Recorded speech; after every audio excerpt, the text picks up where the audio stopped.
Sometimes in life you receive an unexpected package, like a singing telegram or a birthday fruit basket from a relative who doesn't actually remember your birthday. Other times, you inherit a crumbling Victorian funeral home in the middle of nowhere, Ohio, from a grandfather who wanted nothing to do with you for most of your life. Lucky me, I got the funeral home. I'm Daniel Hayes, 28 years old, and until a month ago, my biggest worry was how to stretch my last paycheck for one more week of ramen noodles and off-brand cereal. I lived in a studio apartment so small I could touch opposite walls if I stretched out my arms. My life philosophy was simple: maintain zero attachments. Maybe that's because Dad walked out when I was 3, leaving behind a yellow Post-it note stuck to the fridge that said he wasn't fit for domestic life. Maybe it's because whenever my mother mentioned my grandfather, Henry Rockwell, she'd quickly add, "Don't get any ideas though. He's a strange man," in a voice that made it clear this wasn't up for discussion. So imagine how my coffee nearly shot out my nose when I got a letter from a law firm in Coldbrook, Ohio. The only Rockwell I knew was that semi-mythical grandfather, who apparently had gone and died. And guess what? He left me a gorgeous old funeral home. Rockwell and Sons Funeral Services, the envelope said. Though the Sons part was obviously wishful thinking since I was the only living descendant in direct line. The letter rattled on about legal clauses, an estate that was well maintained, and, I kid you not, a small hint that maybe I shouldn't open the basement door at night. I read that line 3 times, thinking it was a joke. It wasn't. I guess I could have thrown that letter into the trash, but I was broke, and bored, and jobless. I was at that point where anything that offered the faintest glimmer of opportunity looked like salvation, even if it involved corpses. So I hopped on a bus the very next week, letting the farmland roll by like scenes from a movie I never signed up to watch. The bus windows were grimy, streaked with rain, making the endless cornfields look even more desolate. Eventually, the bus driver called back to me. Coldbrook, next stop. No actual bus station, mind you. Just a lonely crossroad with a battered wooden sign reading Coldbrook, population 3,000.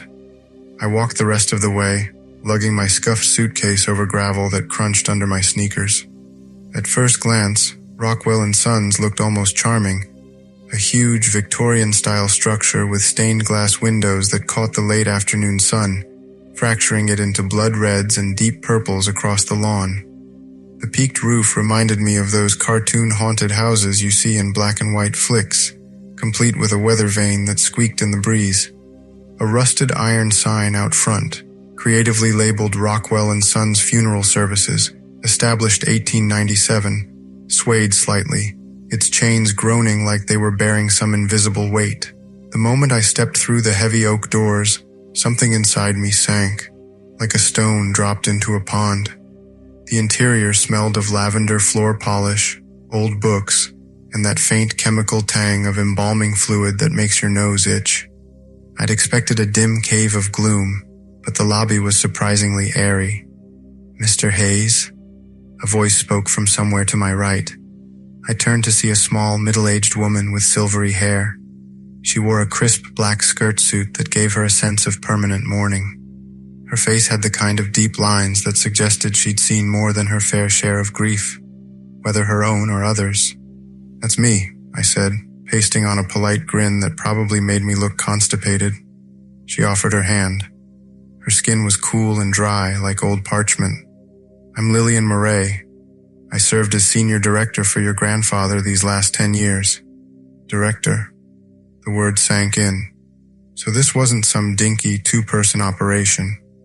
Henry had staff, possibly multiple employees, possibly an entire regiment of creeps in black suits who talk about caskets over lunch while cutting their sandwiches into perfect triangles.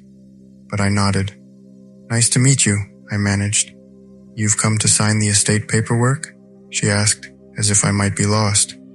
"Yeah, that's right," I said. "Listen, I'm sure this is all routine, but let's speak privately, Mr. Hayes," she said, giving me a careful once-over that made me feel like I had food stuck in my teeth. "There's a lot for you to catch up on." I followed Lillian down a hallway lined with framed funeral service certificates and black and white photos of stoic men in bow ties and severe expressions, who I presumed to be the Rockwell lineage. The floorboards squeaked with each step like they were trying to warn me. Go back, or at least watch your step. Your world is about to crack open. We stepped into a small office with walls paneled in wood so dark it seemed to absorb light. The desk had a heavy leather-bound ledger on it, next to a silver lamp shaped like a cherub with an expression that looked more threatening than heavenly. Lillian motioned for me to sit in a chair that groaned under my weight. She handed me some official documents detailing that I was the new owner of Rockwell & Sons. Surprise, you're the boss. I scrawled my name on dotted lines, heart racing, because it struck me that I had no idea what I was getting into.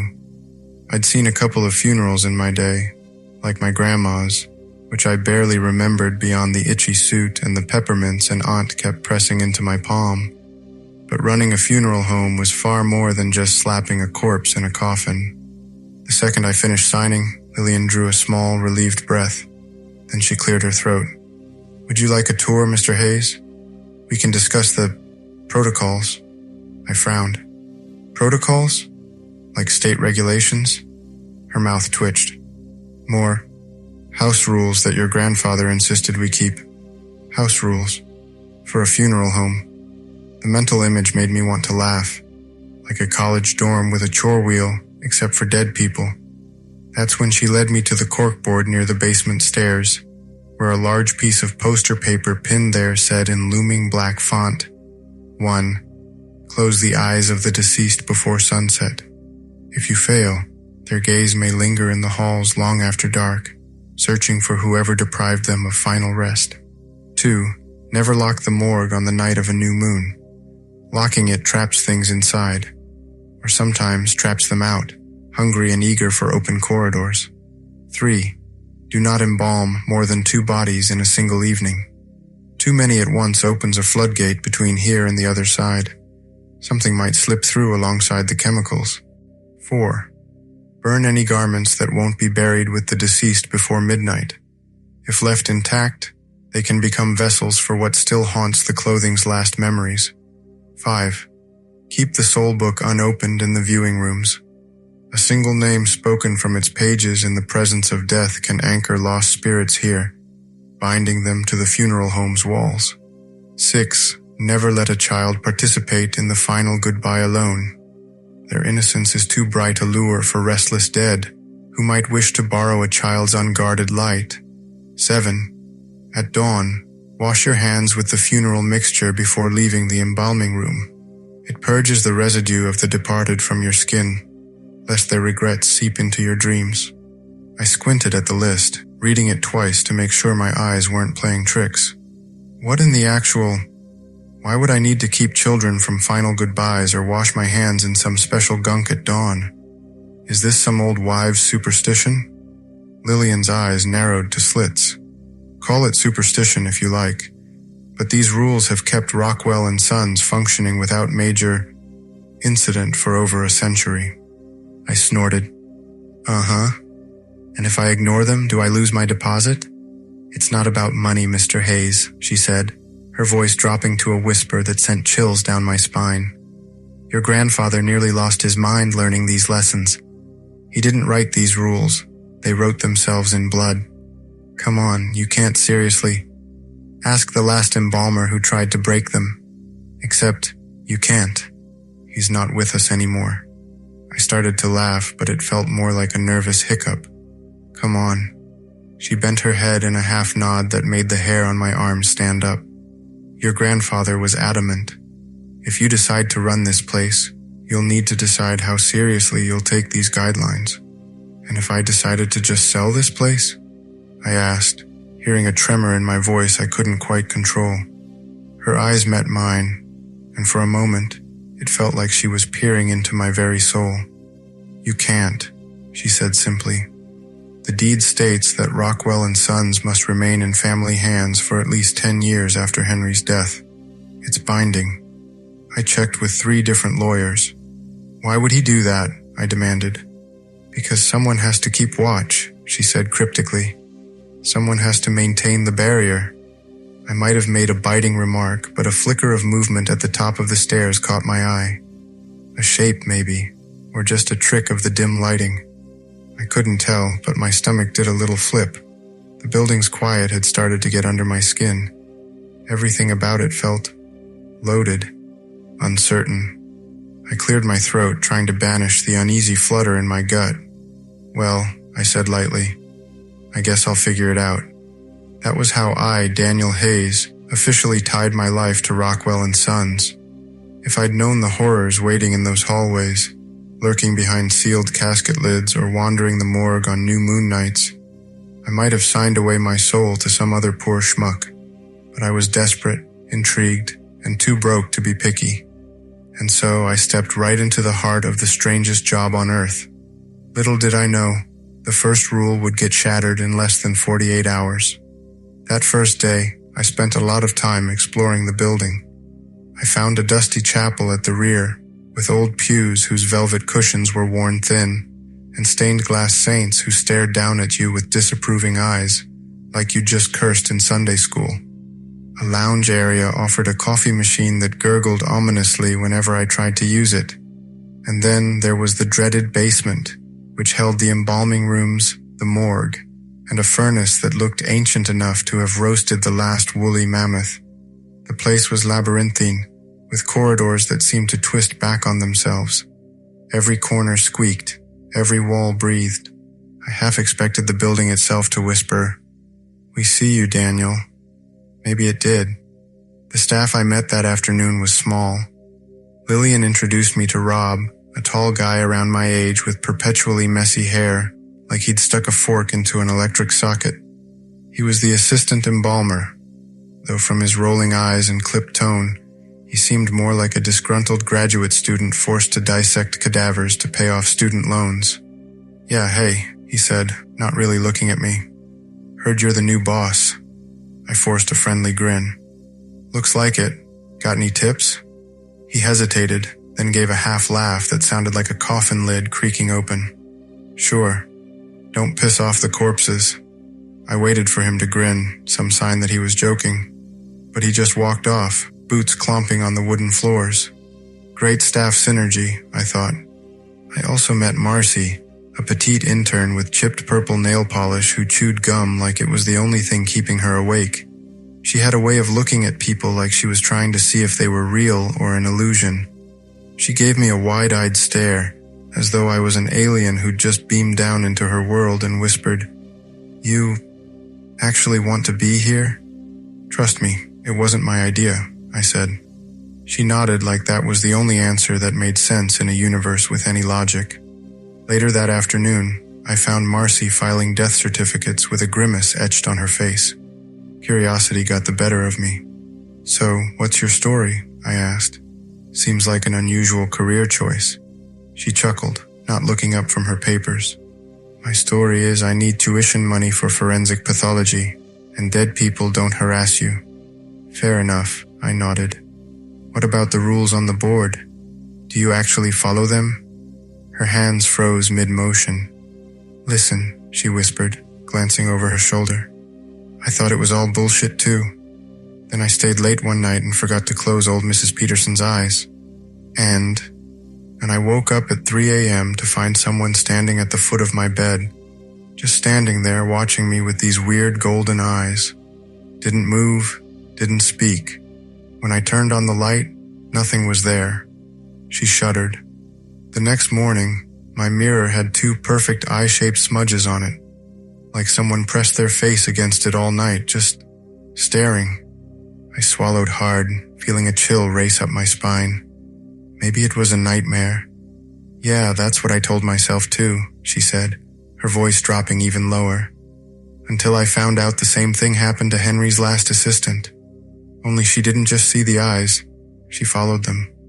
They found her 3 days later in a drainage ditch 2 towns over, still mumbling about letting them see.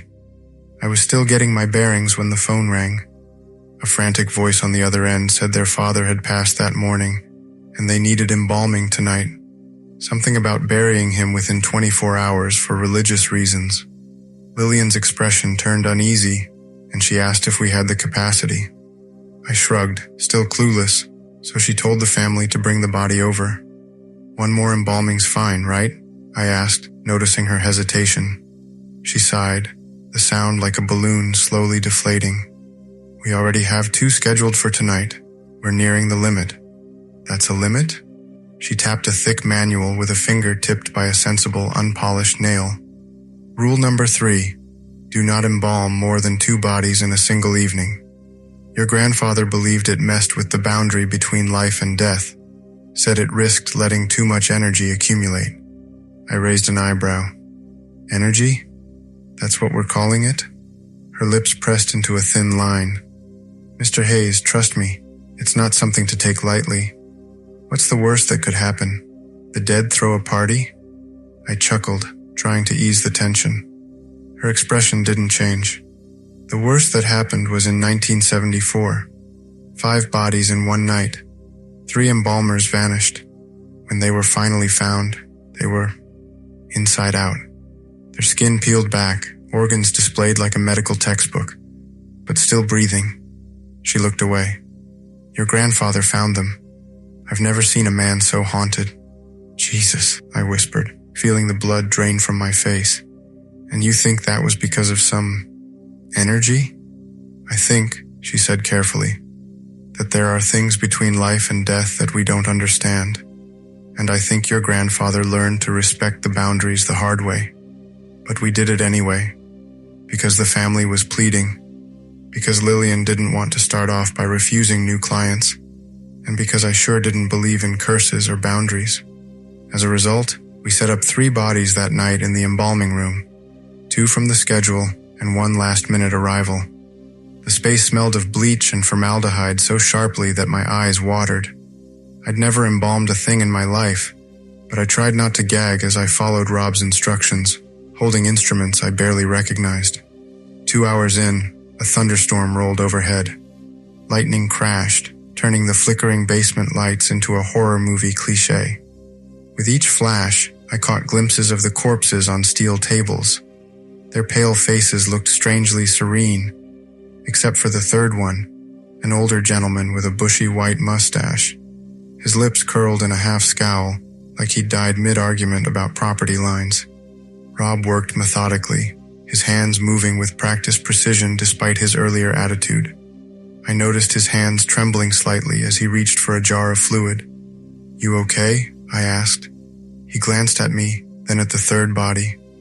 "No, I'm not okay," he muttered. "We shouldn't be doing this. 3 bodies is asking for trouble. You actually believe all that supernatural stuff?" I kept my voice low, not wanting Lillian to overhear. He paused, syringe in hand. "I believe in patterns," he said finally. "And the pattern here is clear.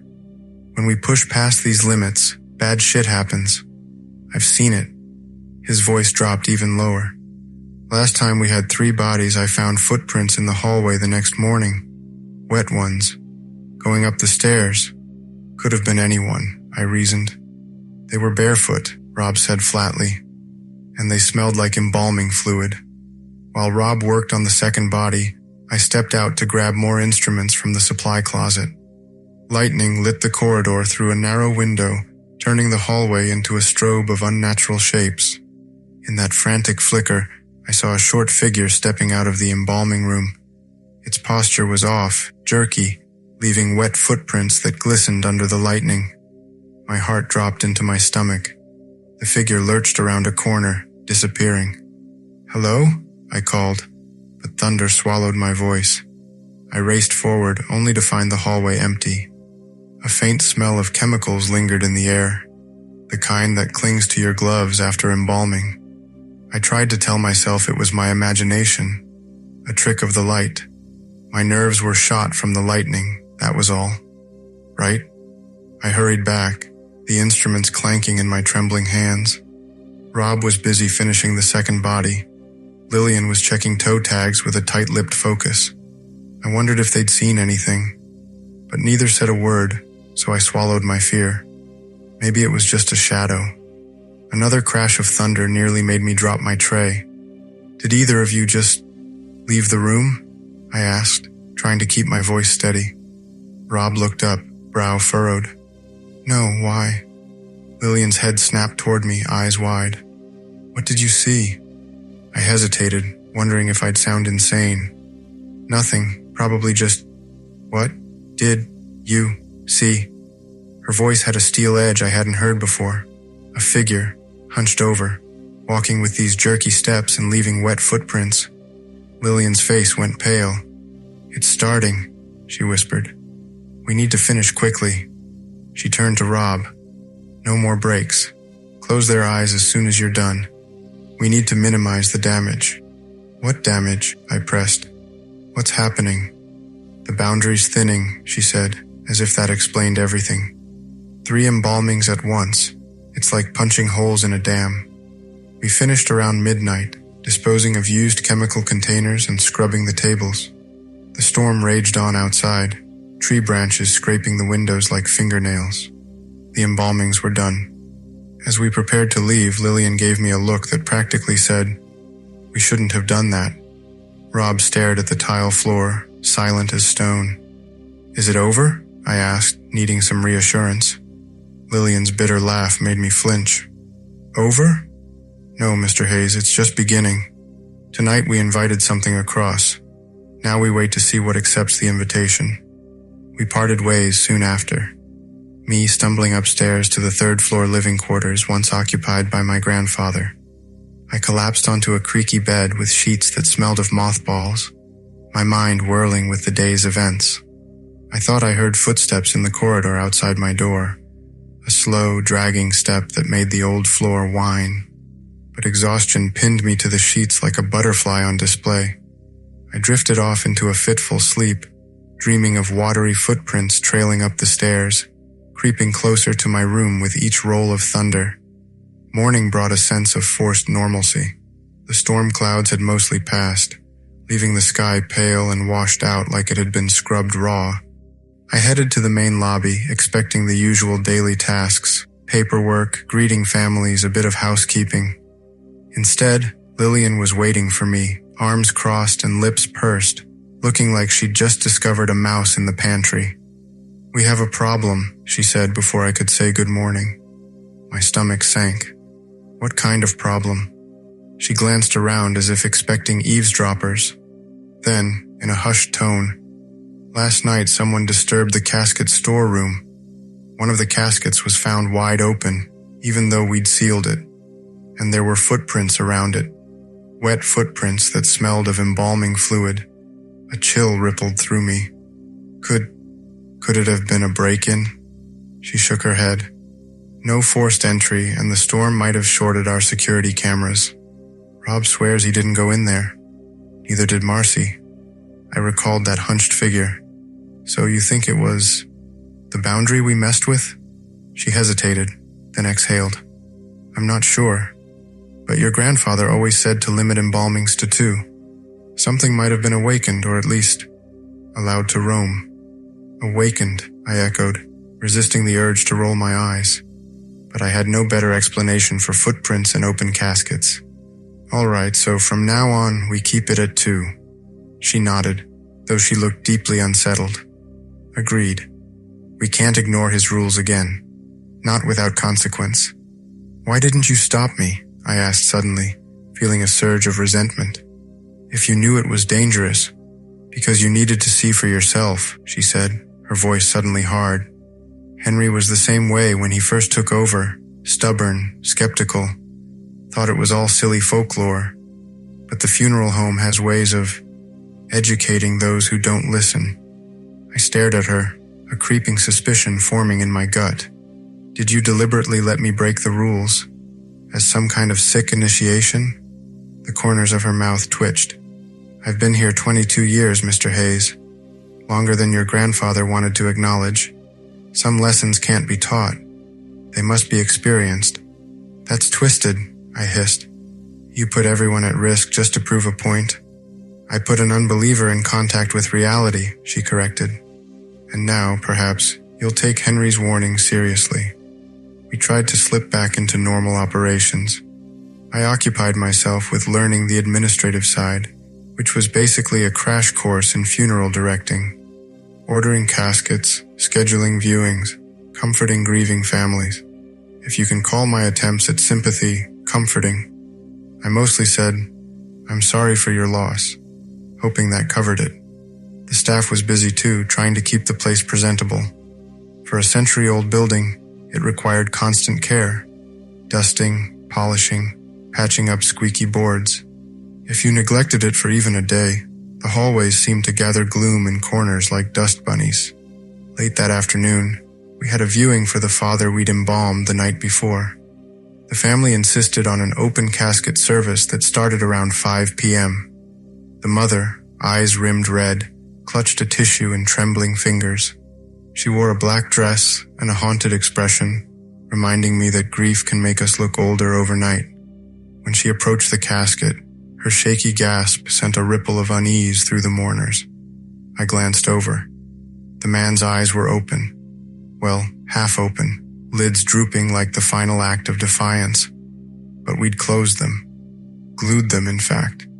Lillian hurried forward with an apologetic murmur, quickly applying more adhesive.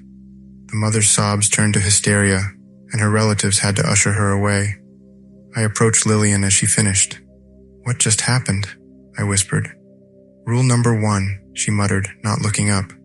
"Close the eyes before sunset." We did. Not well enough, apparently. Her hands were steady, but I noticed the slight quiver in her voice. They don't like to stay closed when there's been a boundary breach. They want to see who let them halfway back. "That's ridiculous," I said. "Eyelid adhesives fail sometimes." She finally looked at me, her expression grim. "Then explain why they're not the same color as when he was brought in. Look closely, Mr. Hayes." I leaned in, fighting my revulsion, and peered at the man's eyes. The irises, which should have been dark brown according to the paperwork, had a strange golden tint to them, like amber caught in sunlight. "What is that?" I breathed. "Something much older," Lillian said softly. We tried to downplay it. Sometimes embalmed bodies have muscle contractions, or the adhesives fail in humidity. But staff members whispered among themselves. "He was the third one last night, wasn't he?" The body with the bushy mustache. Another reminder we'd broken the rule. By the time the service ended, the mother was calmer, but the tension among the funeral staff was thick as tar. Lillian avoided meeting my eyes. Rob muttered about superstitious nonsense, though his face was pale. Then came the real shocker. That night, 2 employees vanished. Marcy and a part-time assistant. They were scheduled to close up, but around 9 p.m., they stopped answering their walkie-talkies. Their phones went to voicemail. Lillian and I searched every corridor, calling their names until our voices cracked. My chest thudded like a drum at a funeral march. "We have to call the police," I said after an hour of fruitless searching. Lillian shook her head. "Not yet. The police won't understand. They'll think we're hiding something." "We are hiding something," I snapped. 2 missing employees. "If we call the police now, they'll shut us down," she said. "And then who will maintain the protocols? Who will keep the boundary intact?" "To hell with the protocols," I shouted, fear giving way to anger. 2 people are missing, and they'll stay missing if we abandon the funeral home, she shot back, a vein pulsing at her temple. "Your grandfather learned this lesson too. The only way to get them back is to follow the boundary." "What do you know that you're not telling me?" I demanded. Her eyes darted away. "Only what Henry told me, after the last time." Around midnight, we found Marcy and the assistant near the furnace room, huddled together, trembling like abused dogs. Their clothes were damp, their eyes wide. They babbled about twisting hallways and seeing the scowling corpse from earlier with golden eyes that followed them through the dark. Neither could explain how they ended up by the furnace or why everything smelled like stale pond water. But they were terrified out of their minds. "It watched us," Marcy sobbed, rocking back and forth on the floor. "For hours. Just watching. It wanted to know how our eyes worked. It kept touching them, trying to make them stay open." The part-time assistant, a college student named Trevor, couldn't stop shaking. The hallways kept changing, he whispered. Every time we thought we found an exit, we'd end up back at the embalming room. And it was waiting. It said we were trespassers, that we didn't belong on this side anymore. I knelt beside them, trying to offer comfort while fighting my own rising panic. You're safe now. It's over.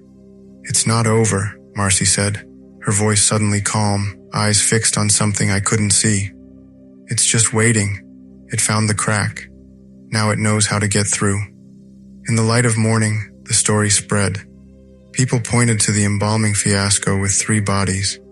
He broke Henry's rule. Now we're paying for it. I didn't believe in curses, but it was hard to ignore wet footprints, open caskets, and staff turning up with delirious stories. Something was off. I just didn't know how deep that off went. Several uneasy days followed. I did my best to manage daily operations, filling out forms, greeting families, ensuring caskets were stocked. Lillian handled the deeper logistical tasks. Rob resumed his sullen routine, glaring whenever I reminded him about the rules. But we all tiptoed around the funeral home as if expecting a booby trap behind every corner. One afternoon, while exploring the 2nd floor near the old private quarters Henry Rockwell used to inhabit, I found a locked door labeled Henry Rockwell's study. Authorized personnel only. A brass knob refused to budge when I tried it. I asked Lillian about a key, and she pressed her lips together. Your grandfather kept that room off limits. He never explained why. That only made me more curious. I rummaged through Henry's bedroom, which still smelled faintly of pipe tobacco and herbal ointment. The drawers resisted, opening with groans that kicked up dust motes.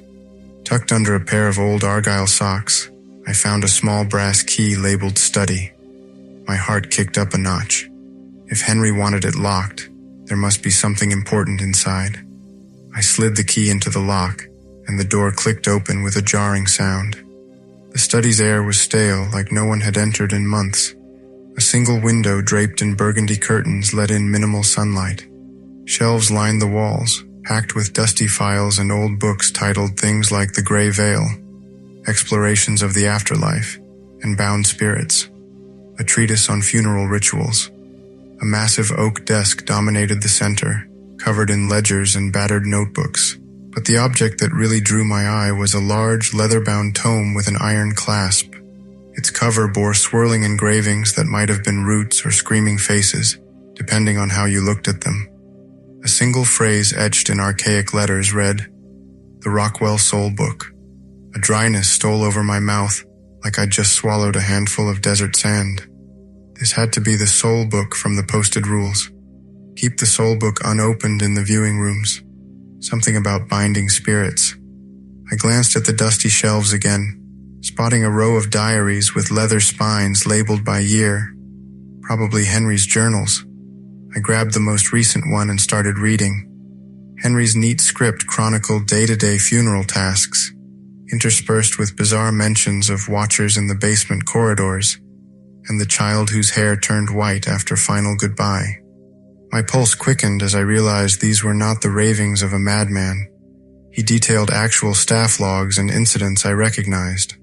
He wrote of open-eyed corpses at sunset, staring with unnatural golden glints.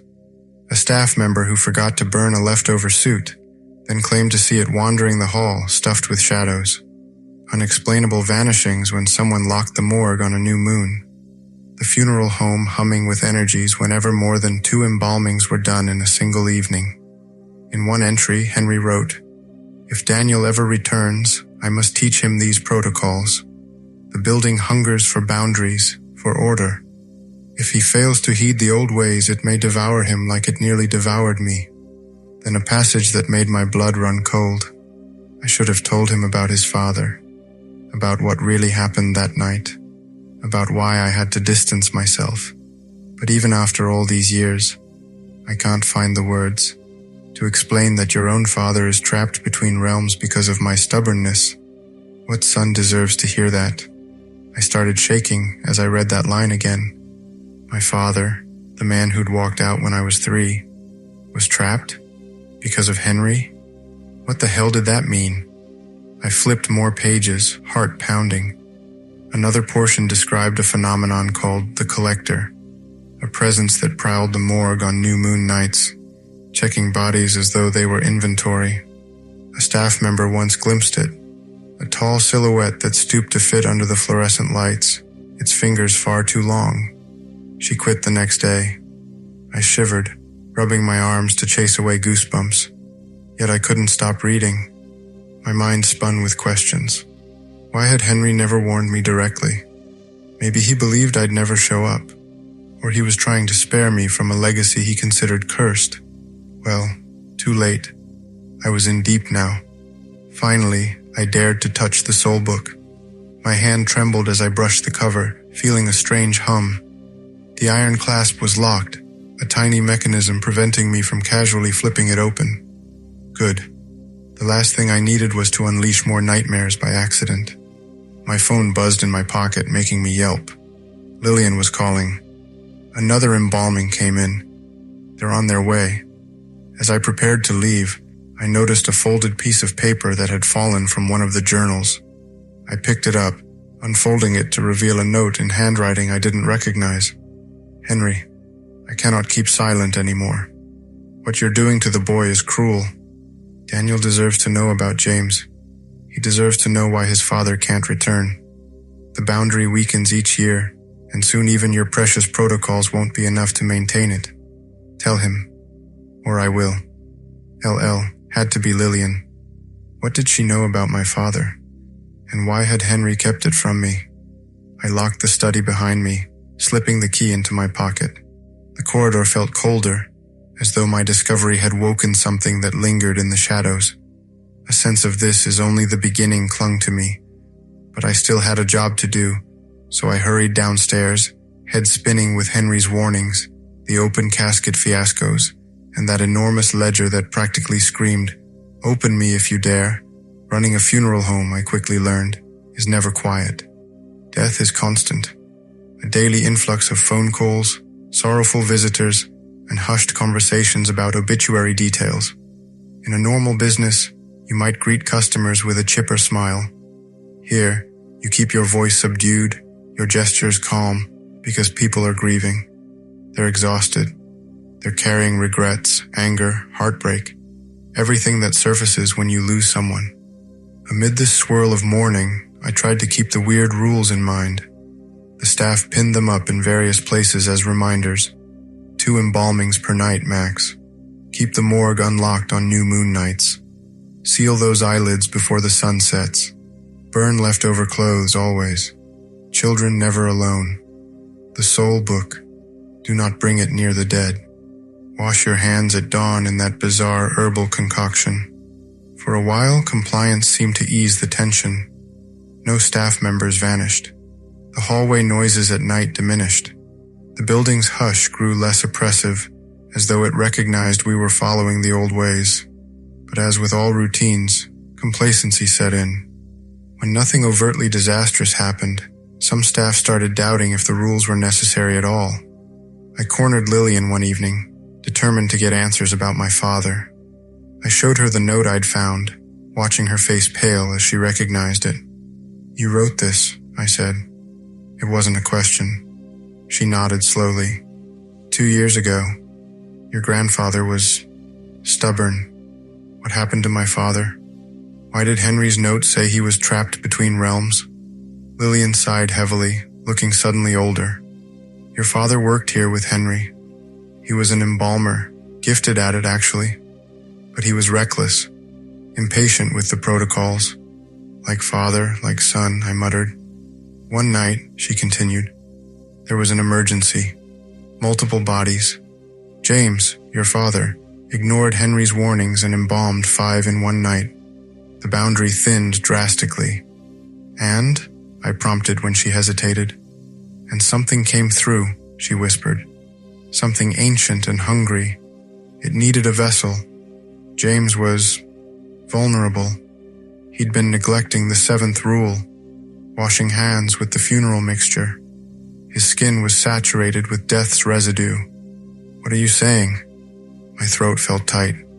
The entity possessed him, she said, each word careful and measured, but not completely. James realized what was happening and he made a choice. He locked himself in the basement, performed a binding ritual from the soul book. A what? It's a way to prevent a full possession, she explained. But it traps the soul between realms. Neither here nor gone. It was all he could do to prevent the entity from getting loose through him. So my father didn't abandon us, I said, feeling lightheaded. He sacrificed himself. Yes, Lillian nodded. Henry found him the next morning. James was changed, could barely speak, just kept writing the same note over and over. Not fit for domestic life. It was all he could communicate. The post-it note, I whispered, remembering the yellow square on our refrigerator. That was all he could say?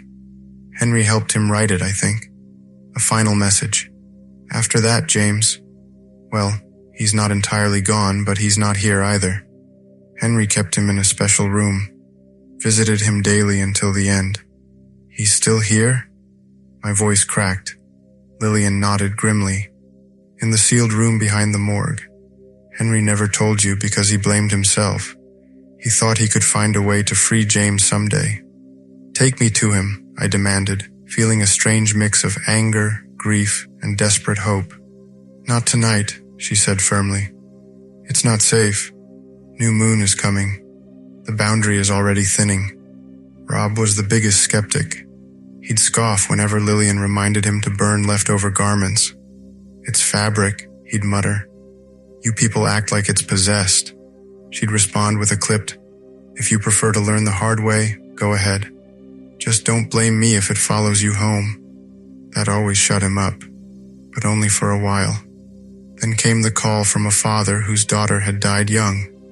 He introduced himself as Martin Richards, said his daughter had died unexpectedly and needed to be embalmed as soon as possible for cultural reasons. We had 2 scheduled for that evening already. Lillian eyed me warily, remembering the fiasco with the 3rd body.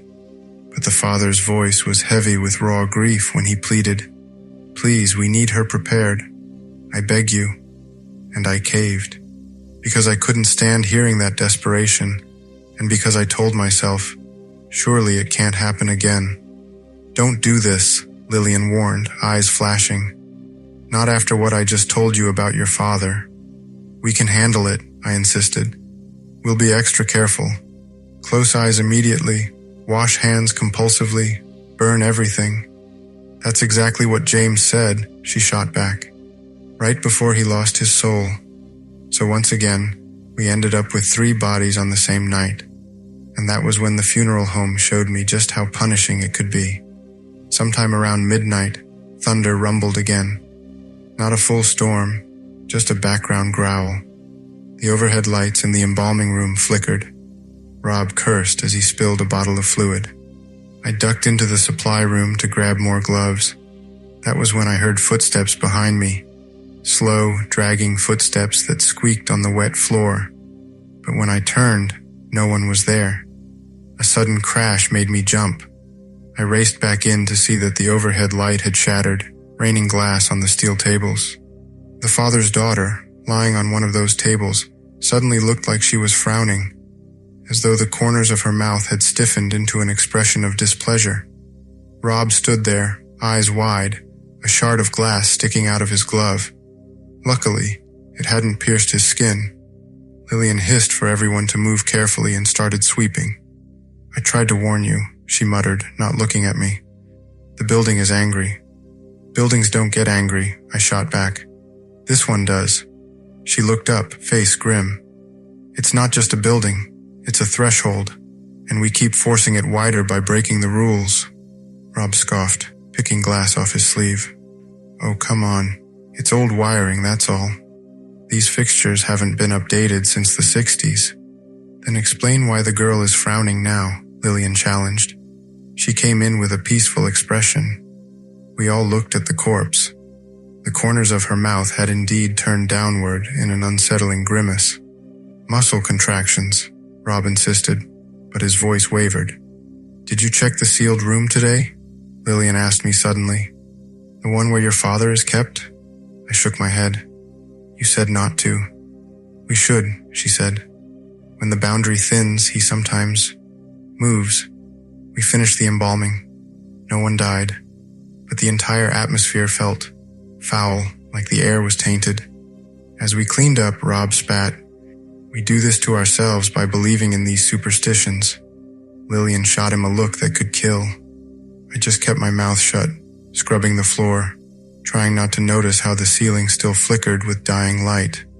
That was the last night we messed with that rule so blatantly. Yet the funeral home had other ways to tighten the screws. The next day, a viewing for a different body, one of the third embalmed from earlier, was disrupted when the casket lid slammed shut on its own in the middle of the service, nearly catching a mourner's hand. People screamed, staff scrambled. I saw the fear in Lillian's eyes, the thinly veiled panic in Marcy's face.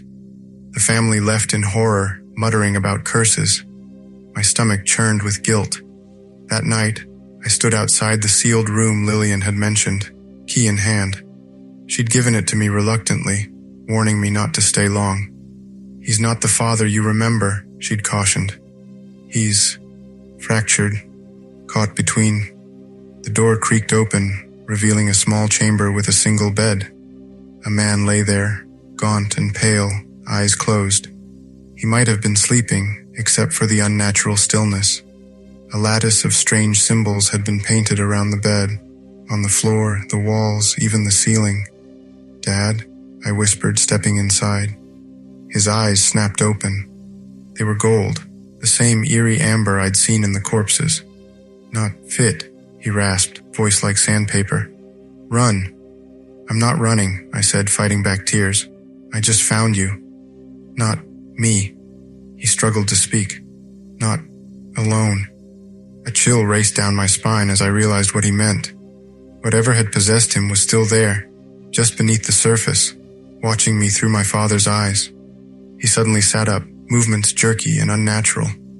"Daniel," he said, but the voice was different now, deeper, resonant. "The third son returns." "How convenient." I backed up, heart hammering. "Who are you?" A smile spread across his face. "We are the Watchers, the Collectors, the ones who wait at the threshold." He cocked his head. "Your grandfather kept us at bay with his rules. But you keep inviting us in." "I'm learning," I managed, sweat beading on my forehead. "Too late," the thing wearing my father's face said. "We've found the cracks. Soon, we won't need invitation." My father's body convulsed suddenly, and he let out an agonized cry. For a moment his eyes cleared, returning to a familiar brown. "Daniel," he gasped, his own voice breaking through. "The book. Soul book. Only way. Fix boundary." Before I could ask what he meant, his eyes rolled back gold again, and he collapsed onto the bed, motionless as before. I was discovering that in Rockwell and Sons, these rules weren't quirky guidelines. They were lines in the sand drawn to keep something at bay.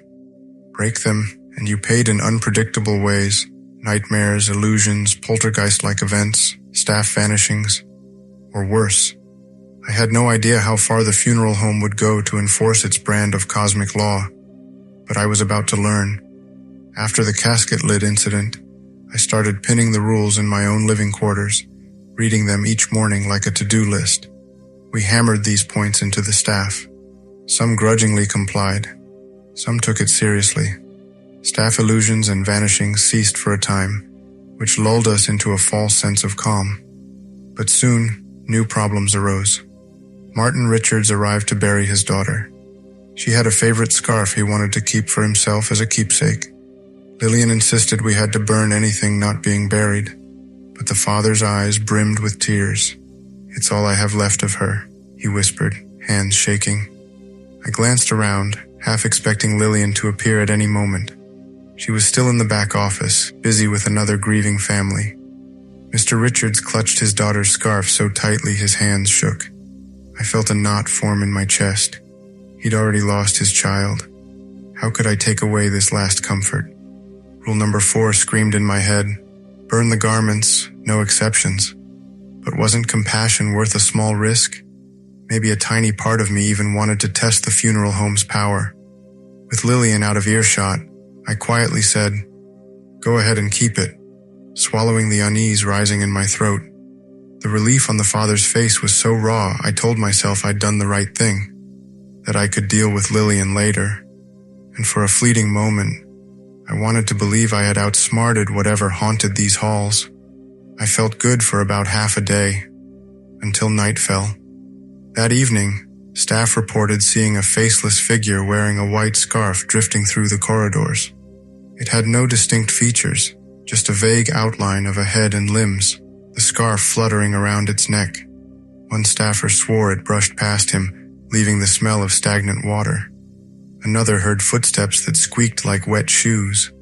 By midnight, the father called in a panic, saying he found the scarf outside his house, torn to shreds and covered in muddy footprints. Something had followed him home, then returned the scarf as though it didn't belong there. The father was terrified, sure it was a sign from beyond. I tried calling him back, but he didn't answer. Worried, I drove to his house, ignoring Lillian's warnings that it was too dangerous to leave the funeral home at night. When I arrived, all the lights were on, but nobody answered the door. It was unlocked.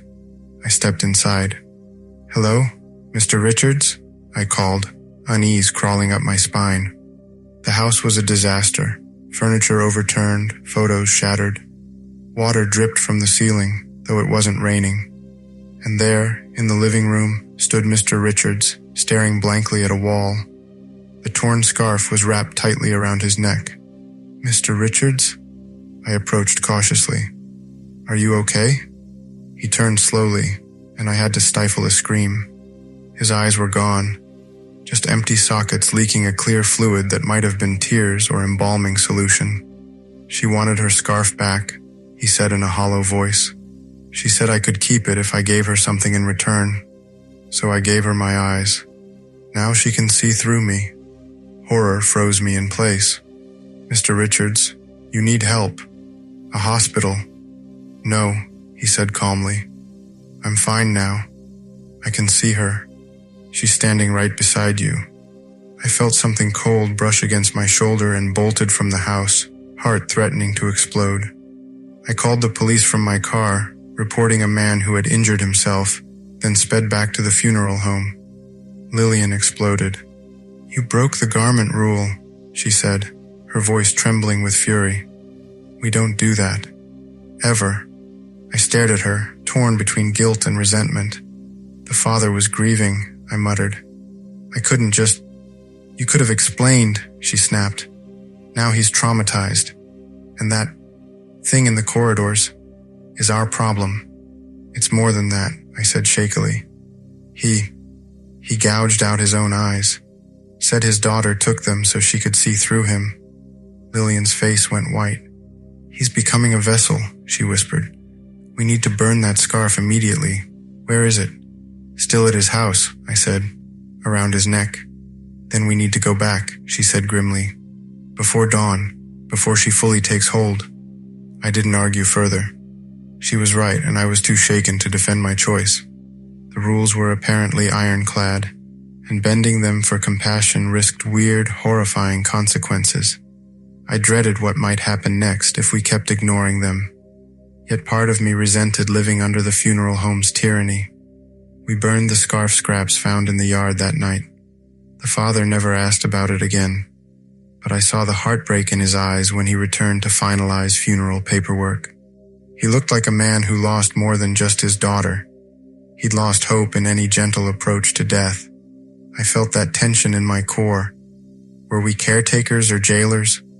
"I'm going to help them," Rob said one evening as we locked up, his voice quiet but firm.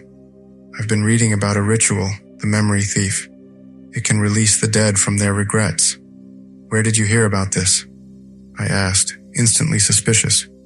"Henry's journals," he admitted. "There's a way to free these trapped souls, to prevent all this supernatural bullshit." "Let me guess," I said grimly. "It's dangerous." "Of course it is," he snorted. "Everything worth doing is. But I can't keep watching families suffer. Mr. Richards isn't the first, and he won't be the last. We're just putting band-aids on a gushing wound." I studied him, seeing a strange light in his eyes. "Why do you care so much? You've always been the skeptic. Something in his expression shifted. Because I was like you once, he whispered. Inherited a funeral burden I never asked for. What are you talking about? My sister, he said, voice tight. Cancer, 3 years ago. She died here, actually. Henry handled the funeral. I hadn't known. I'm sorry. Don't be. His laugh was bitter. She didn't stay dead. Not entirely. I started seeing her everywhere, in mirrors, at the foot of my bed. Always dripping wet, always staring with those golden eyes. Gosh, I whispered. Henry offered me a job. Said he could teach me how to manage the situation. 3 years later, she still visits, still soaking wet, still asking why I didn't save her. His voice broke. I want to set her free. I want to set all of them free. One evening, I found Lillian in the small library, flipping through dusty volumes on funeral lore. She had dark circles under her eyes, and I realized she was as exhausted as I was.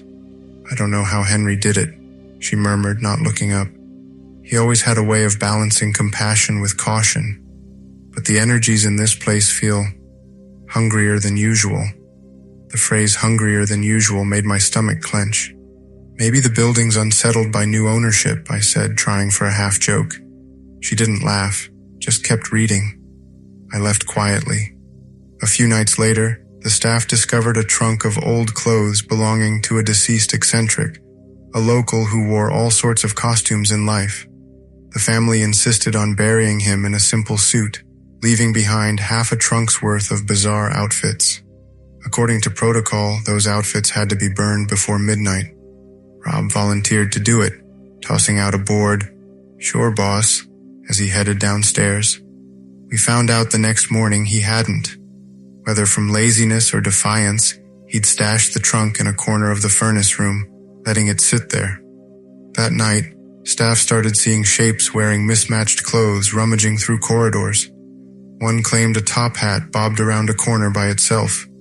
Another found the trunk open, clothing scattered, as though rifled through by invisible hands. The air smelled of mothballs and rotting leaves. Rob discovered the chaos around 2 a.m.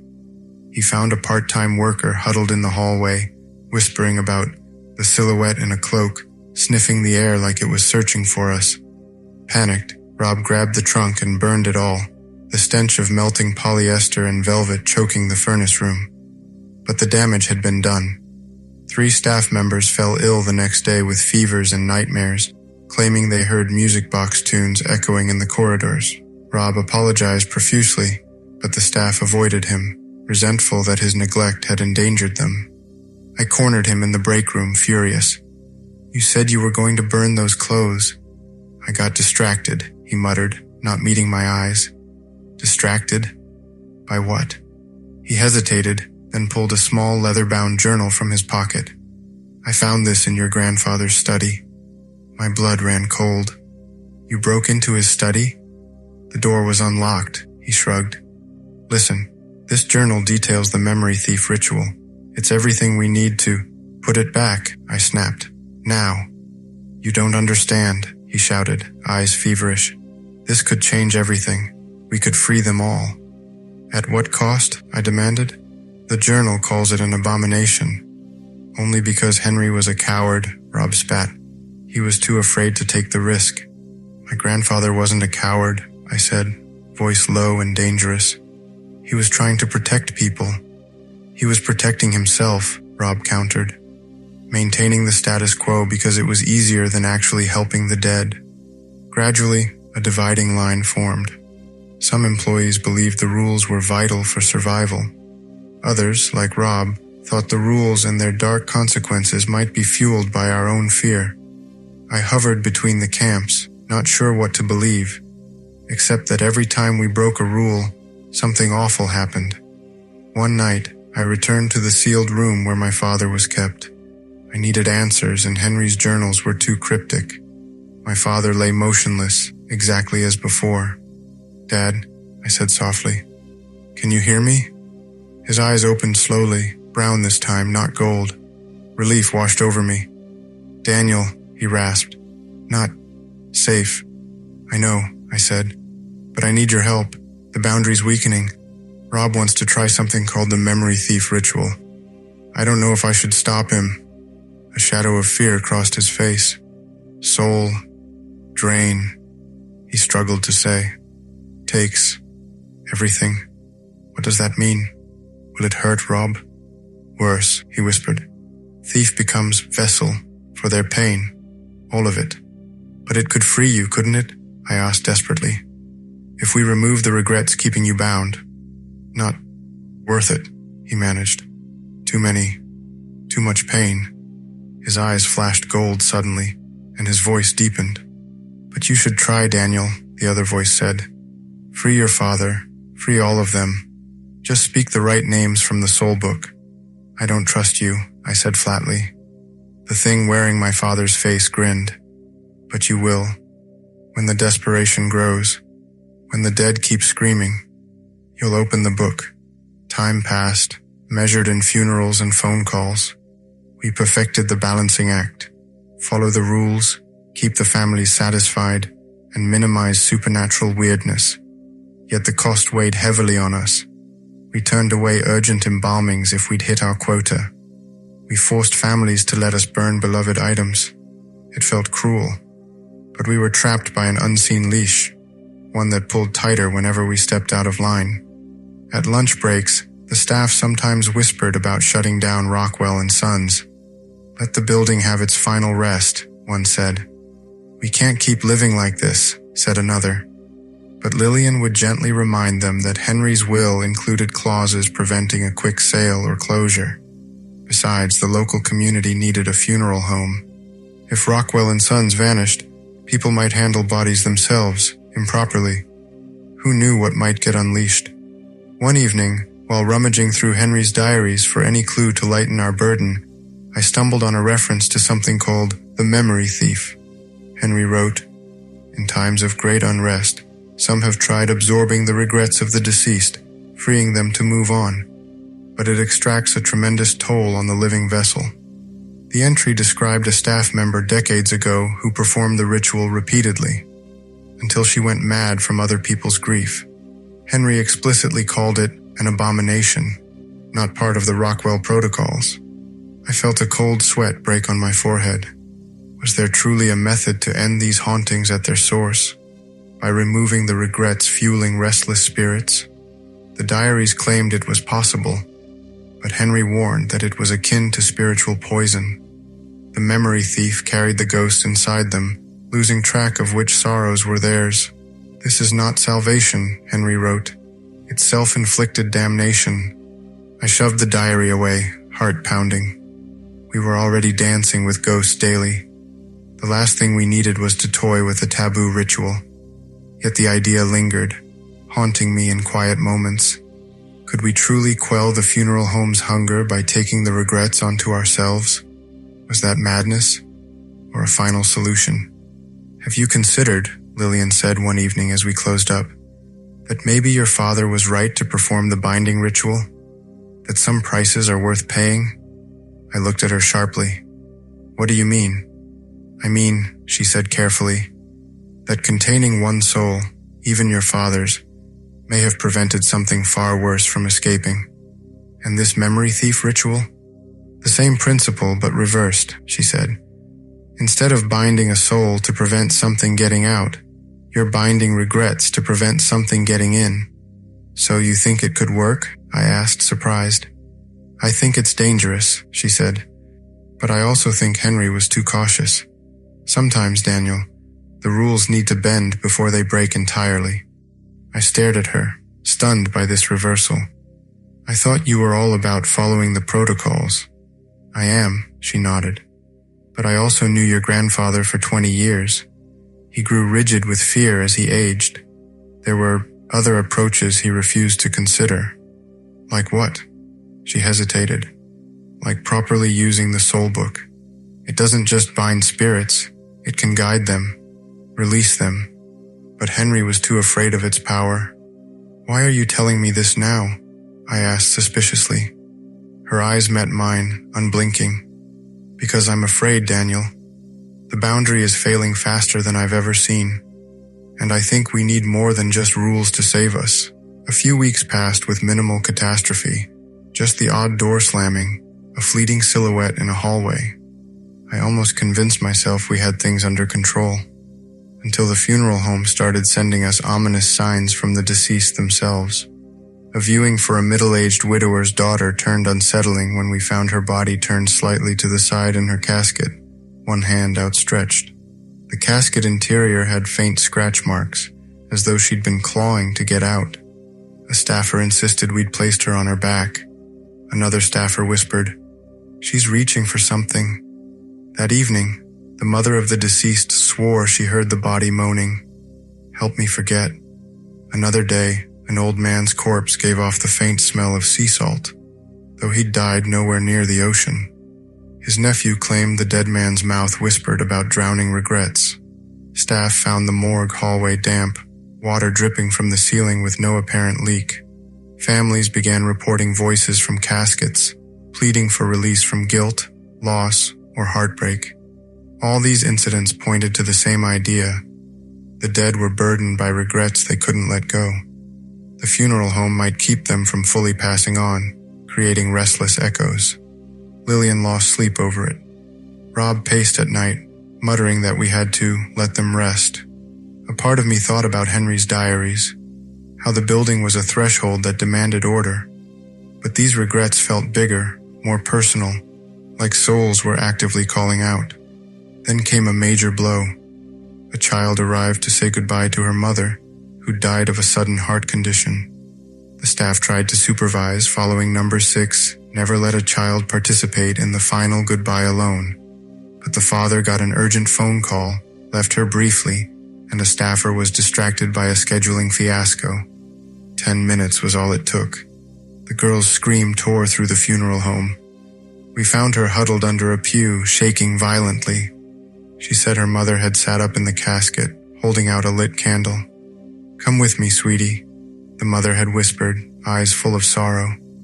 The girl fled, leaving her mother's corpse to sink back down silently.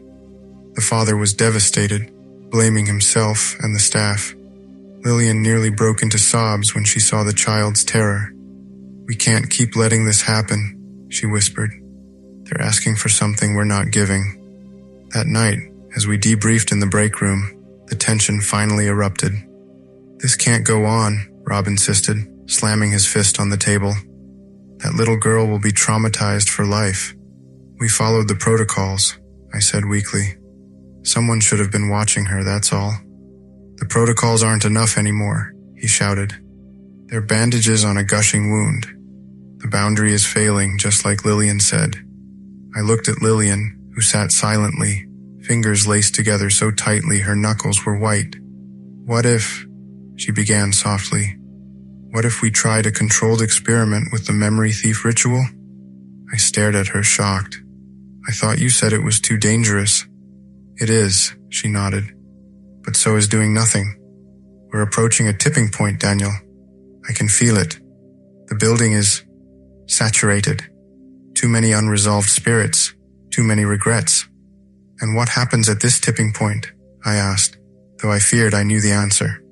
"Total collapse," she said simply. "The barrier fails completely. What's trapped gets out. What's outside gets in." "Like what happened to my father," I whispered. "Except on a much larger scale," she confirmed. "A doorway, not just a crack." Rob grew more vocal. "It's the regrets. They can't move on. We should do that memory thing." He'd read Henry's diaries too, apparently. Lillian paled, dismissing him as reckless, but I saw a desperation in his eyes that mirrored my own.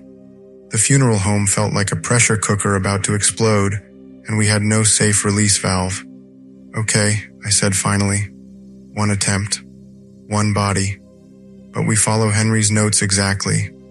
I didn't admit, even to myself, that I was hoping we could free my father too. Late one night, unable to sleep, I paced the corridor outside Henry's study. My mind churned with the child's scream, the old man's watery regrets, the father with the shredded scarf. We're not truly helping these lost souls, I thought. We were just following rules that kept them from destroying us. But their sorrow remained, festering. With a trembling hand, I unlocked Henry's study again. The diaries beckoned like old friends with terrible secrets. I found the battered notebook labeled Memory Transfer, Use in Emergencies Only.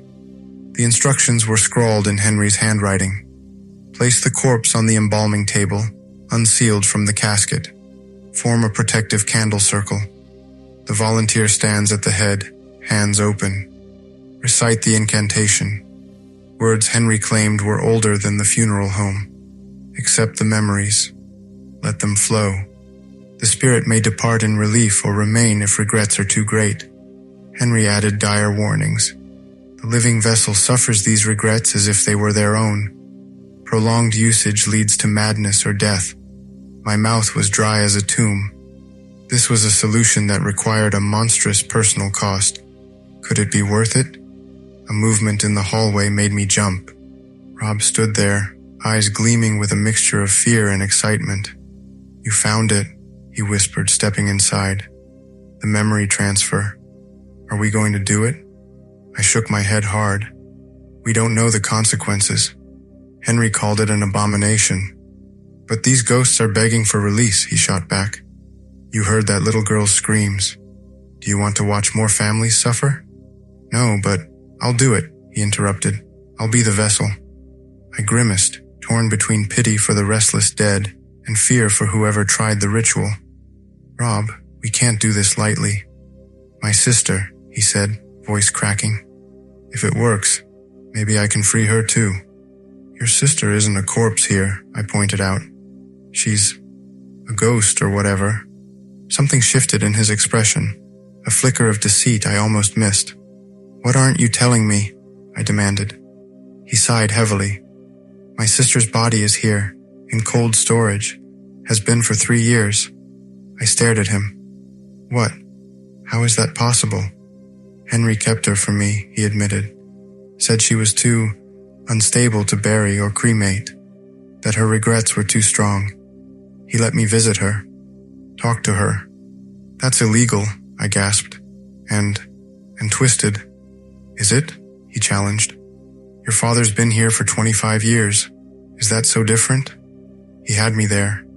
That's for containment, to protect people.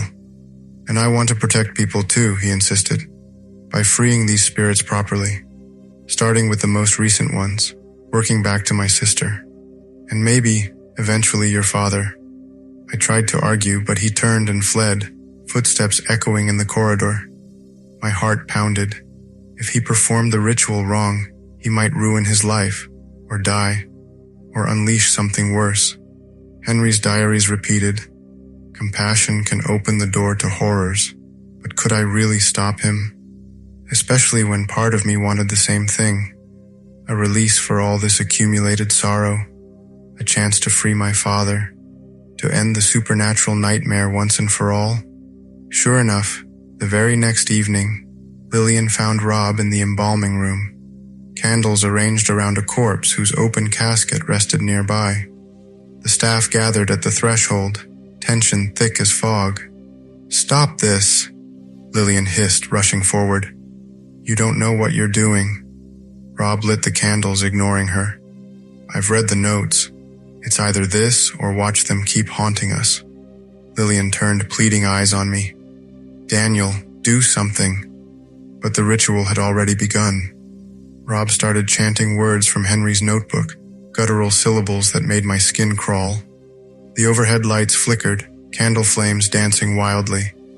The corpse, an elderly woman with a face etched by sorrow, seemed to exhale a faint, glowing mist that coiled around Rob's arms.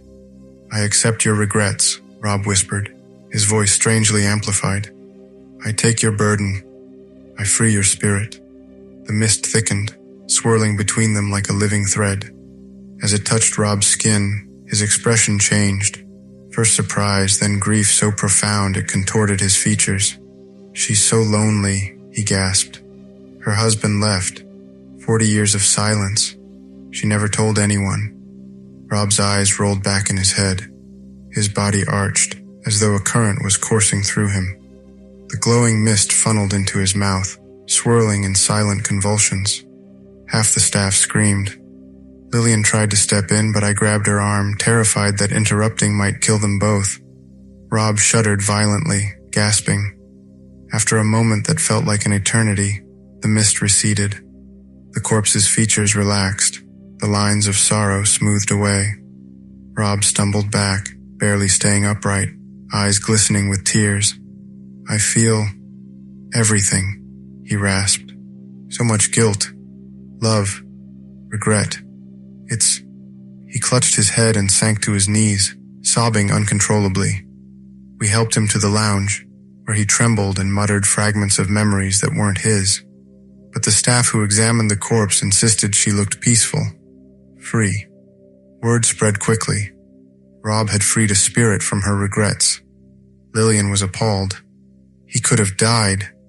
This is insane." "Maybe," I admitted, watching Rob's shaking form. "But it worked, didn't it? She looks at peace." "For now," Lillian said darkly. "But the cost to Rob, you can already see it. These emotions weren't meant to be transferred. They were meant to be resolved." Over the next day, Rob improved slightly. He claimed the memories faded, though not entirely. He looked haunted, eyes distant, like he'd aged a decade overnight. Yet there was an odd sense of relief in the funeral home, as though the building recognized one of its ghosts had moved on. Lillian pulled me aside that evening, her expression grave. "There's something I need to show you," she said. "Something Henry didn't put in the journals." She led me to a small room off the morgue, a storage closet I'd barely noticed before. Inside, propped against the wall, was an old framed photograph of the funeral home staff from 1963. Among them, a young woman with bright eyes and a confident smile. "Dorothy Winters," Lillian said softly. "The last memory thief." "What happened to her?" I asked, though I dreaded the answer. Lillian traced the woman's face with a trembling finger. She absorbed the regrets of 17 bodies. The boundary thinned drastically. Henry begged her to stop, but she insisted she was helping. And on the 18th transfer, something else came through. Something that wasn't just regret. Her voice dropped to a whisper. "The entity that later possessed your father, it first tried with Dorothy, but she had weakened her own soul so much that it consumed her entirely." I swallowed hard. "She died?" "Worse," Lillian said grimly. "Her body lives. Down there." She pointed to a heavy door I'd assumed was another storage closet. "She's been here 60 years, not dead, not alive, just a vessel." The memory thief became the final memory. I felt sick. "And you think this could happen to Rob?" "I know it will," she said. "If he continues. The ritual doesn't just transfer regrets. It thins the user's soul, creates space for other things to enter." "Why didn't you tell me this before?" I demanded. Her eyes met mine, full of guilt. "Because part of me thought we needed the ritual, that maybe Rob could succeed where Dorothy failed. But now I see it's too dangerous. We have to stop him," I said. "We'll try," she nodded. "But he's tasted it now, the power, the relief of helping spirits pass. It's addictive. That should have been the end of it. One reckless attempt. But families got wind of Rob's miracle from staff gossip. Soon, requests poured in. Could you help my father move on? My wife is restless. My brother died with regrets. Everyone wanted the memory thief ritual performed for their loved ones. The staff was split, some viewing Rob as a hero, others seeing him as a ticking time bomb. Rob, for his part, felt obligated to help. He performed a second transfer within the week, absorbing the regrets of a drowning victim. This time he emerged shivering, half delirious, babbling about sinking cars and water filling his lungs. He recovered enough to speak coherent sentences by the next day, but he kept flinching whenever he heard running water. Lillian begged him to stop. She cornered him in the hallway, voice cracking. "You're taking on sorrow that isn't yours. It'll break you." He scoffed, though his eyes brimmed with tears. "Better me than letting them wander the hallways, tormenting kids." "You don't understand," she insisted. "I've seen this before. The more regrets you absorb, the thinner your soul becomes. Eventually, something else will notice the space you're creating. Something hungry. Like what happened to Dorothy Winters, he challenged, eyes flashing. Lillian paled. You knew? I've explored every inch of this building, he said. Found her years ago. Henry told me her story as a warning. And you're still doing this? She asked incredulously. His expression hardened. I'm stronger than she was, and I know what to watch for. No one is strong enough, she whispered. Not against what waits at the threshold. Over the next few weeks, Rob performed 6 memory transfers. He never asked for permission. Families approached him directly, or staff members parted like the Red Sea whenever he marched to the embalming room. Each time, the funeral home quieted a notch. Fewer shadows in corridors, fewer midnight footsteps. But Rob deteriorated, losing weight, haunted by nightmares that made him cry out for mothers, fathers, lovers he never actually had. One night, I confronted him. Rob, you can't keep doing this. He leaned against the wall in the break room, face gaunt, eyes ringed with exhaustion. Someone has to. You see how calm the place gets after a transfer? Those spirits, they just want to rest. It will kill you, I whispered. I'd rather die giving them peace than live ignoring their cries. What about your sister? I asked. Wasn't she the reason you started this? Something flickered across his face. Pain, guilt, or both. I'm working up to her, he said. The more recent deaths are easier, fewer regrets. Let me help, I offered impulsively. We could take turns, share the burden. He studied me for a long moment, then shook his head. No, you have to keep the funeral home running. If we both go down this road, who's left to maintain the boundary? I didn't know what to say. He walked away, shoulders slumped, leaving me hollow with guilt. Lillian tried to forcibly stop him, but we had no real authority to lock him up. And part of me feared interfering mid-ritual might cause a catastrophe. So we stood by, helpless, as Rob carried the burden of the dead on his shoulders. That night, I visited my father again. He lay still as ever, but when his eyes opened, they were his own, brown, tired, but present. Dad, I said, Rob's been performing the memory thief ritual, freeing spirits. I don't know if we should stop him. Must stop, he struggled to say. Weakening, barrier. But the spirits are passing on, I argued. The hauntings are decreasing. Not passing, he gasped. Being collected. A chill ran down my spine. What do you mean collected? Watchers, using him, he managed. Gateway ... Before he could elaborate, his eyes flashed gold, and the other voice took over. Your friend is doing fine work, it purred. Such delicious regrets, such nourishing grief. Soon we'll have enough to manifest properly.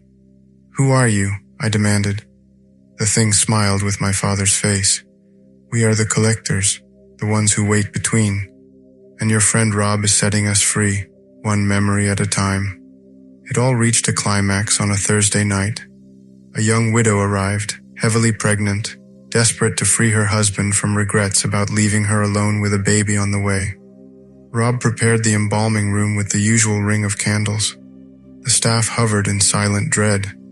This was at least the 8th time he'd done it. I tried to talk him out of it. Please, Rob, enough. He just shook his head. She's in agony, Daniel, and so is he. I can feel it even now. The collectors are using you, I blurted out.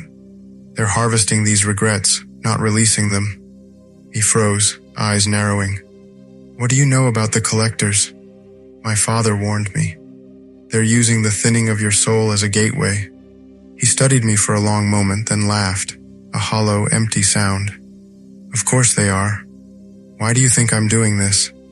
The blood drained from my face. What? They promised me my sister back, he said simply. My real sister, not the ghost haunting the corridors. If I help them cross over, they'll let her cross back. They're lying to you, I insisted. They can't bring her back, not as she was. You don't know that, he said, a feverish light in his eyes. Henry never tried. He was too afraid. Lillian wept silently as he lit the candles. The pregnant widow waited in the hallway, trembling. The corpse on the table was a handsome man in his early 30s, face contorted by heartbreak. Rob placed his hands on either side of the man's head and began chanting. A swirl of glowing vapor poured out of the corpse's chest, funneling toward Rob's open mouth. His back arched, and he let out a guttural scream that cut through my soul. The lights flared bright, so intense we had to shield our eyes. Then everything snapped to darkness. When the lights flickered back on, Rob lay on the floor, convulsing, foam at the corners of his mouth. "It's too heavy," he gasped, tears streaming. "So much regret. So many regrets. Can't hold them all." Around him the air seemed to thicken, the glowing mist forming shapes, faces, hands reaching out. And behind them, darker shapes, tall and hunched, with impossibly long fingers. "The collectors," Lillian whispered in horror. "They're coming through." "The soul book," Rob gasped, eyes finding mine. "Use it. Bind them." The widow outside cried frantically for help. We tried CPR, everything, but Rob's heart hammered erratically and then stopped cold. He died in our arms, eyes still wet with tears that didn't belong to him. The corpse on the table now wore a gentle expression, as if all regrets had vanished. But Rob was gone, and in the corner of the room, a tall figure stooped to fit under the ceiling, watching with eyes like molten gold. "Henry's grandson," it said, voice like gravel sliding down a metal chute. "The third son." At last. Staff scattered, screaming. I stood frozen as the thing unfolded to its full height, nearly 8 feet tall, its limbs too long, too thin, fingers stretching toward me. "We've waited," it said, "collected so many regrets, and now the barrier fails." Lillian grabbed my arm. "The soul book. It's our only chance." I ran, heart pounding, up to Henry's study. The soul book lay on the desk, iron clasp gleaming. With trembling hands, I snatched it up and raced back to the embalming room. The collector still stood there, but now it was joined by 2 others, similar in their impossible tallness, their stretched limbs, their golden eyes. "The book," one hissed. "He brings the book." "Good," said another. "We need the names." I skidded to a halt, clutching the book to my chest. "What names?" "All of them," the first one said, lips peeling back to reveal too many teeth. "The names of the restless, the names of the regretful. Speak them, and we can finally claim them." Lillian appeared beside me, breathless. "Don't open it, Daniel. That's what they want." "We need to bind them," I argued, "like my father did." "Not with the book," she insisted. "They're too strong now. The book will only amplify their power." But the collectors were closing in, their shadows stretching across the floor like oil spills. Behind them, Rob's body lay still, his sacrifice useless.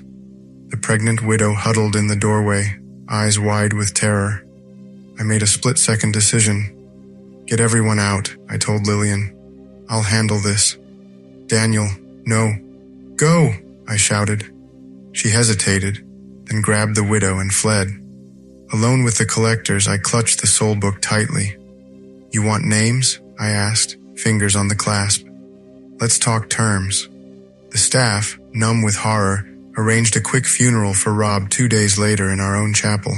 The young widow, unaware of the full gravity, thanked us softly, her husband seemingly at peace. She left with a small measure of closure, while we mourned a co-worker who'd sacrificed himself to quell others' sorrow. What no one knew was the bargain I'd struck that night. The collectors wanted access to our world, the ability to feed on human regret directly, rather than waiting for scraps at the boundary. I offered them something else: regular feedings through the funeral home, strictly controlled access to the newly deceased, supervised by me, using a modified version of the memory thief ritual that wouldn't require human vessels. In exchange, they would strengthen the boundary, not weaken it. They would leave the living alone, and they would free those already trapped, including my father and Dorothy Winters. It was a devil's bargain, one Henry would have despised. but it was the only way to prevent a total collapse. To stop these entities from pouring into our world unchecked. Standing by Rob's casket, just a plain wooden box because we couldn't bear the thought of a fancy one. I felt the funeral home's hush heavier than ever. Guilt gnawed at me. We'd let him carry the burden alone. Was the funeral home satisfied now, or was it simply waiting for its next victim? He died trying to help them, I said during the small service. He believed there was a better way than just containment. Maybe he was right. I didn't tell them what I'd done, how I'd opened the soul book and read certain names, but not the ones the collectors wanted. I'd read the names of the collectors themselves, binding them partially to the book, giving me limited control. Not enough to banish them, but enough to dictate terms. "I'm sorry, Rob," I whispered when everyone else had left, "but your sacrifice won't be in vain. I'll find a balance, one that respects both the living and the dead." In the corner of the chapel, I felt their golden eyes watching, waiting. The collectors had agreed to my terms, but I knew they were playing the long game. They'd settled for regulated feeding rather than a feast. For now. Rob's death cast a long shadow. No one dared attempt the memory thief ritual again. Even families who'd heard of his so-called miracles backed off, shaken by rumors of the cost. Meanwhile, the standard Rockwell rules returned as our only shield against supernatural chaos. We posted them everywhere. The basement steps, the staff lounge, the embalming room door. This time, no one complained. No one tested them. Not even me. The funeral home quieted in the days that followed. We still saw flickers of movement in corners, or heard the faint shuffle of footsteps at night, but nothing escalated like before. It was as though the building had fed on Rob's final sacrifice, content for a while.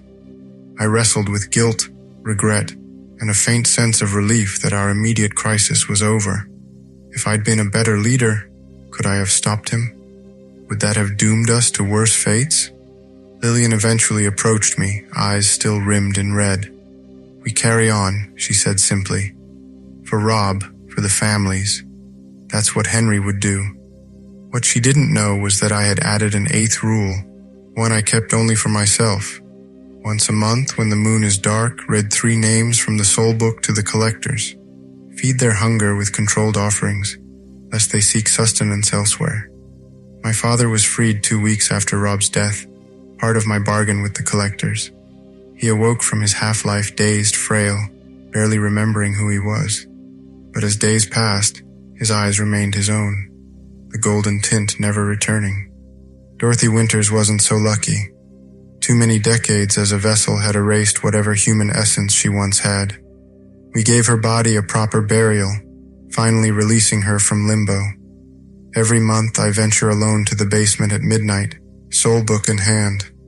I read 3 names, never more, never less, of those long dead, those whose regrets have festered for decades.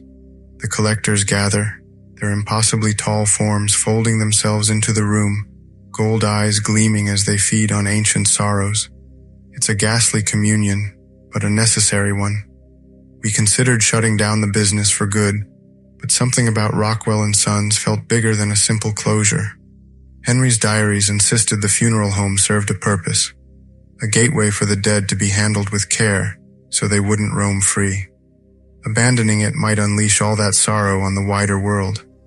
We decided to stay, hammered by fear but bound by duty. Compassion is a double-edged sword here, but so is negligence. Will they keep their word? Lillian asked me once after she discovered my monthly ritual. I'd had to tell her eventually. She knew me too well, sensed the change in the building's atmosphere. As long as they're fed, I answered honestly. They're parasites, not demons. They need a host, not destruction. And when you're gone, she pressed, who feeds them then? I showed her the modified soul book, where I'd inscribed new instructions, new bindings. The next Rockwell, I said simply, or the next keeper who's willing to bear the burden. She studied me for a long moment. Your grandfather would be proud, she said finally, and horrified. I know, I smiled grimly. I've found a third way, not just rules, not just reckless communion. A balanced approach. A costly balance, she corrected. Over the following months, we enforced the protocols relentlessly, building the staff's confidence again. The families needed us, some to bury their loved ones, others to keep the intangible terrors at bay. And we needed them, ironically, to remember that we were still human amid the ghosts. And so, if you ever pass through Cold Brook, Ohio, and see an old Victorian building with stained glass windows glimmering at twilight, take my advice. Don't visit after sunset, especially if you notice a sign that says Rockwell and Sons Funeral Services. But if you must come, for the sake of a departed loved one, heed the protocols posted by the basement stairs. They are there to protect you, as much as they protect us. Just pray you never see a corpse's eyes open at dusk, or hear a voice whisper your name in the corridor, because in this place, ignoring such omens could cost you far more than your life. It could cost you your soul. And trust me, there's already enough guilt and regret floating here to fill an entire graveyard. I'm Daniel Hayes, proud owner and prisoner of Rockwell and Sons. I didn't choose this inheritance, but maybe, in some way, it chose me. That's the end of this story. If you enjoyed the video, subscribing to my channel would help me out more than you can imagine. I appreciate you, and I'll see you soon.